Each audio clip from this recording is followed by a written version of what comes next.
Hello, my name is Matthew, and I thought I would show you some new books that I've purchased. Two of them I just got yesterday, and one I got last week. And they were all books that I bought because of watching Steve Donahue's videos and listening to him praise and recommend them. And the first one is The Life of Samuel Johnson by James Boswell. And I didn't realize how much of a brick this thing was. For some reason, it didn't occur to me, or just wasn't a thought. And it's funny to me.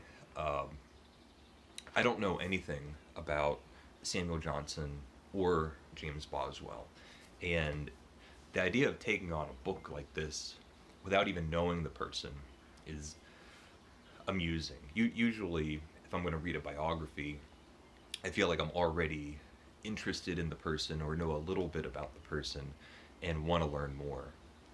But I've known for years that this is one of those monumental books. It's been called the greatest biography ever written, and things like that. And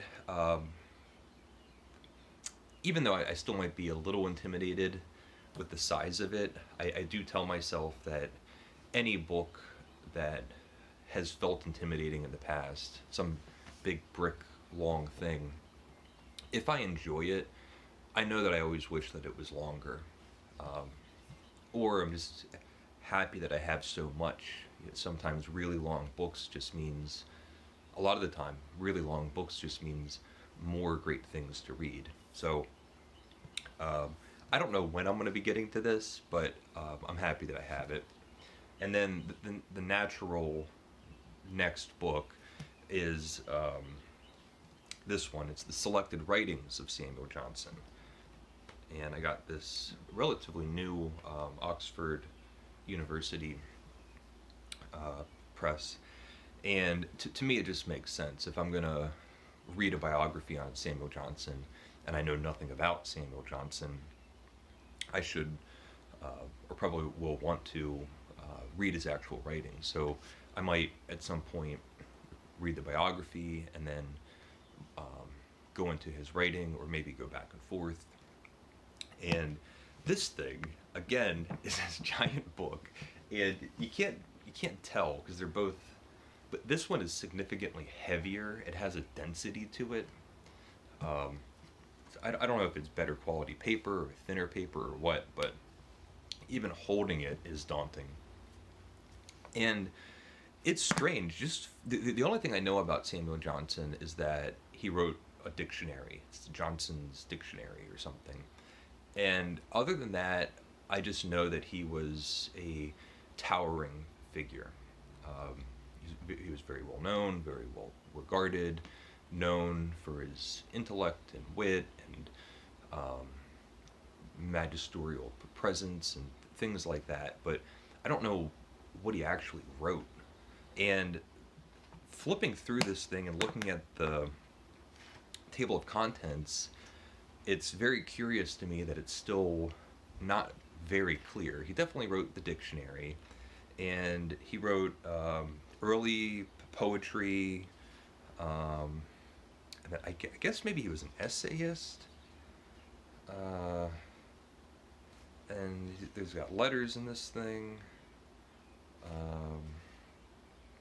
It's a whole new experience. It'll be an educational experience for me.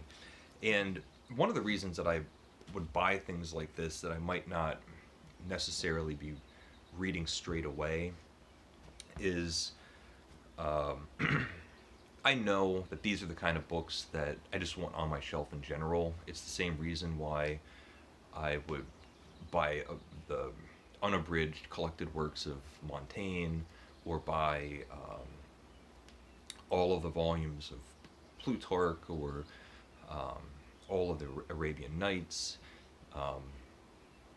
because I know that in the future I'm going to want to be returning to them, even if I'm not reading the whole of the work. I like having them on my shelves, and I can't just rely that 5 years from now, when I might be interested, they'll still be readily available. I can always get these things on ebooks, but there's a satisfaction of having the physical object at your hand, and that's why that's how my mind works. And these are the kind of books that if I don't touch them for a year, I won't have any sort of guilt or anything like that. But this Samuel Johnson better have had the most interesting life. Yeah, these things are gigantic. It's so funny to me. And then the last book, which is unrelated, but it's also a Steve Donahue. It was a cautious recommendation, but it's The American People, Volume 1, Search for My Heart, a novel by Larry Kramer. And this thing is even bigger. And this kind of gets me even more. I've never read anything by Larry Kramer. I know very little about him, and it's not very often that I would jump into a novel of this size by a writer that I have no prior interaction with. Even some of my favorite writers, like Dostoevsky, for example, you start with some short stories or a shorter novel. He doesn't really have short novels, but you get my point. And kind of earn credit and goodwill and decide, okay, there's a lot here that I'd be interested in. But to me, this seems like the back of it says, this is the story of one nation under a plague, contaminated by greed, hate, and disease, and a host to transcendent acts of courage and kindness. So this feels like it might be a relevant book to read, a novel about American history and maybe the dirty, seedy underbelly of American culture and things like that. Again, I don't know anything about it. It's volume 1, so I know there's a volume 2 when Larry Kramer died, so there, I imagine, won't be a volume 3. So, yeah, 3 giant, 3 giant books, and I don't know.